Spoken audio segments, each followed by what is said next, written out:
Bem, quero te agradecer por você estar assistindo aqui essa apresentação e espero que você assista às outras que tenho e você poderá ver então aí no site da CEO Treinamento. São todas apresentações online sobre diversos assuntos. Eu falo aí nas apresentações, com esse daqui são 14 assuntos. Dissolução societária, responsabilidade legal dos sócios e diretores, né, dissolução societária com a apuração dos haveres, holdings, falo sobre a proteção patrimonial lícita de bens, sobre EIRELI, empresa individual de responsabilidade limitada, sobre sociedade unipessoal de responsabilidade limitada, sobre direito bancário, sobre questões relacionadas ao uso capião, posse e outros assuntos, venda de sociedades limitadas, que vocês podem ver no site.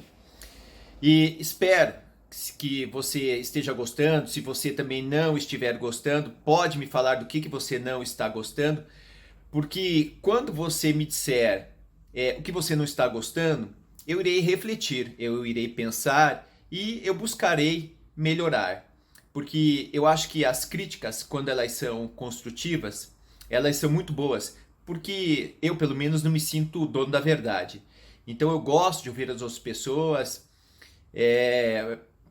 ver ali o posicionamento de cada uma delas para que eu possa melhorar, tanto como pessoa como profissionalmente.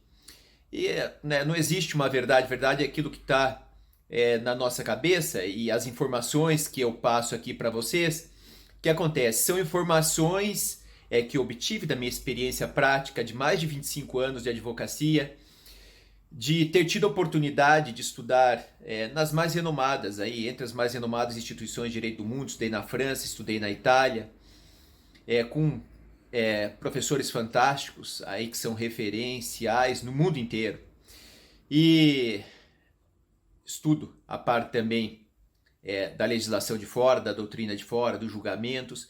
E o que eu faço aqui? Na verdade, eu simplesmente sou um transmissor dessas informações. Elas entram aqui nesse computador e eu procuro reunir essas informações e externá-las. Então nada mais do que isso que eu faço. Então não sou dono da razão de maneira nenhuma. Talvez meu processador aqui numa informação não tenha sido muito bom, mas eu vou então procurar tentar melhorar, tá?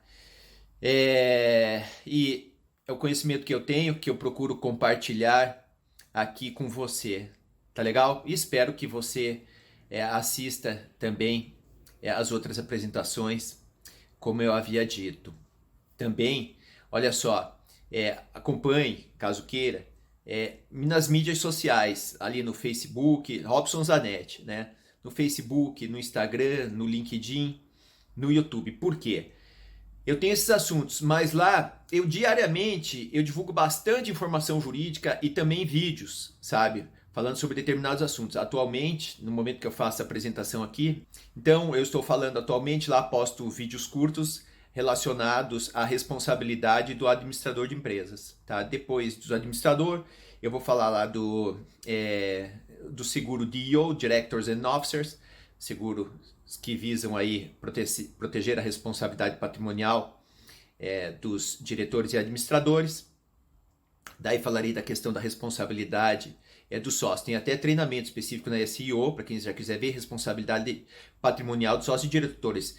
É claro que naqueles vídeos curtos eu não coloco todo o conteúdo que eu falo na apresentação, mas ali fora também tem muito conteúdo. Então tem aquele conteúdo mais o da apresentação, para você ver caso queira. E lá tudo junto e de uma maneira rápida, de uma maneira prática, que eu tenho de expor a situação. Já viram que eu sou, exceto aqui nesse momento, mas eu sou breve na minha exposição e bem conciso. Procuro chegar ao assunto, já expor qual é o problema, qual é a solução. Foi assim que eu aprendi, tá?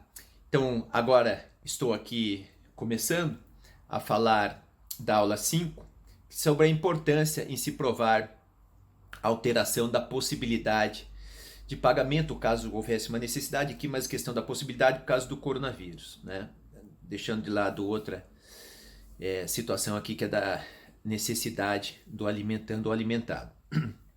Qual que é a preocupação aqui? A pessoa foi mandada embora, diminuiu o rendimento dela, prova. Até não adianta falar para o juiz só. Se só falar e não provar, não vai adiantar nada. Muitas vezes quando você prova já é difícil, então se não provar, então é pior. Então, se preocupar com a questão das provas. Tá, houve diminuição do salário daquela pessoa, houve diminuição dos rendimentos dela, da própria pessoa jurídica, o que ela vai fazer? Ela vai demonstrar, provar, olha aqui os meus extratos, desde quando começou a pandemia, 20 de março de 2020, tá? Olha aqui, ó, foi diminuindo o meu rendimento, entendeu? Cada vez mais está diminuindo. Então eu não tenho mais condições de pagar aquele valor. Eu fui mandado embora, olha aqui, foi reduzido meu valor. Provas, tá? Provas, extrato bancário, fantástico. Da demissão, você vai mostrar lá que você foi demitido.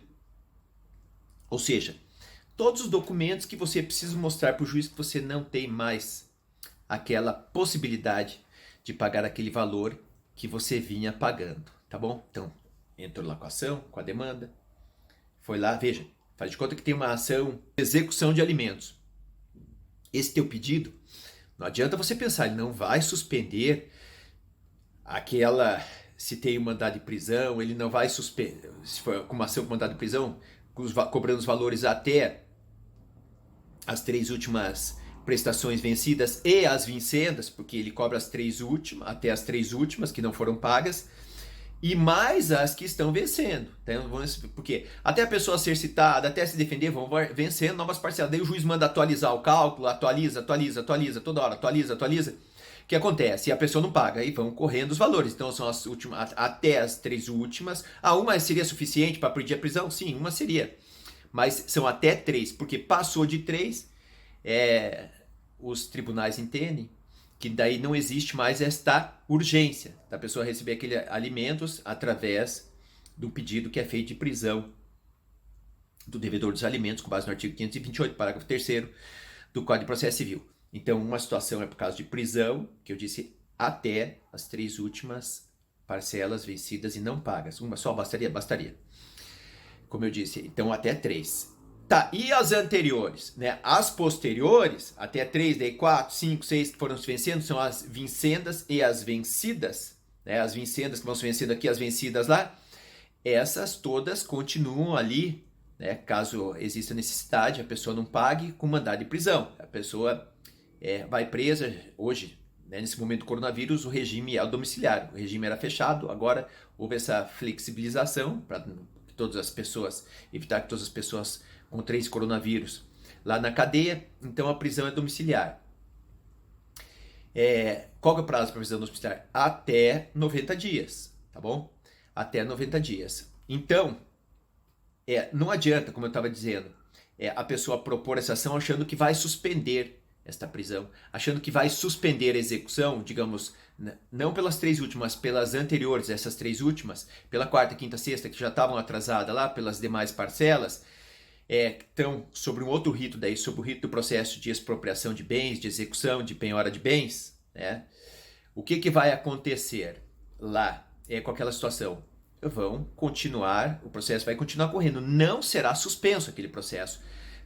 Tanto se for, que podem ser ajuizadas 2 demandas, uma pelas 3 últimas e mais as que vão se vencendo durante o decorrer do tempo, e uma outra, veja, ação por causa, não das 3 últimas, mas da 4ª, da 5ª, das outras, entendeu? Então uma vai ser lá pelo rito da expropriação, da penhora de bens, e uma ação com prisão. 2 demandas separadas, tá? Olha só, então, o fato da pessoa livre mais com esta ação revisional de alimentos não vai suspender o andamento daquelas outras 2. Então, não adianta que vai suspender, tá? Nem que ele depositar o valor, é isso, tá bom? Não vai haver esta suspensão, tá? E depois, nesta ação revisional, depois que for dada a sentença, vamos só pensar na revisional. Tinha um alimento lá, para ficar mais fácil agora. Tinha os alimentos fixados na sentença, a pessoa entrou aqui com a ação revisional de alimentos. Vai sair uma sentença nessa ação revisional. É a sentença. Né? Não reduziu o valor, não tem o que falar. Agora, reduziu o valor. Faz de conta que era 5 mil reais por mês, diminuiu para 3 mil. Só que o juiz não deu a liminar. Diminuiu, sei lá, depois de 1 ano. Diminuiu esse valor aqui. Tá bom, vai poder compensar eu tinha que pagar 5 antes, tá? Não deu, agora então significa que ela vai pagar só 3 mil. Só depois do trânsito em julgado dessa decisão, ou a partir do momento, melhor, a partir do momento dessa decisão, que fixou os 3 mil reais, é que ela vai poder pagar os 3 mil reais a partir do momento dessa decisão. Não é do trânsito julgado dessa decisão, né? Porque cabe recurso, mas a partir do momento dessa decisão serão ali os 3 mil reais. Tá, e essa diferença, foi um ano, seriam 2 mil por mês a diferença, 24 mil reais. Ah, sabe daquele valor que eu estava devendo lá na execução, quero compensar? Não pode. Os alimentos não são compensáveis, tá bom? E não dá para compensar. E mais, não, eles são irrepetíveis, ou seja, aquele valor que foi pago 5 mil reais, que a pessoa teve que continuar pagando 5 mil reais por mês, eles são irrepetíveis. Pagou, a pessoa já usou, né? Presumo que já tenha usado aquele valor, são irrepetíveis, ela não vai conseguir deduzir desse valor que ela tem que pagar. Então, só a partir desse momento, no direito a gente chama isso aqui ex nunc, o efeito agora é imediato, a partir de então. O que é ex nunc? A partir de então. Não é ex nunc voltando lá, né? Que seria voltar. Então não volta. A partir daqui que ela pagará 3 mil reais. Então, concluindo, o valor que ela já pagou lá, esquece, tá bom? Esquece que lá já está pago. Só a partir desse momento é que deverá os 3 mil reais. E não pode compensar também aí esses valores. Como eu estava dizendo, então, agora, o artigo 22 do projeto de lei está no Senado. O que acontece? Vai vendo, acompanhando também minhas apresentações, me seguindo nas mídias sociais, porque qualquer novidade eu vou também, que eu estou falando na apresentação aqui agora, eu não sei o que vai acontecer, que nem aqui a medida provisória, artigo 22 da lei, artigo 22 do projeto de lei 1179/2020. Eu não sei o que vai acontecer, se vai virar lei, se vai ser mantido esse artigo dessa forma como está, mas a prisão agora, ela é domiciliar. Uma situação, normalmente, os tribunais não vinham aceitando que fosse cumulado.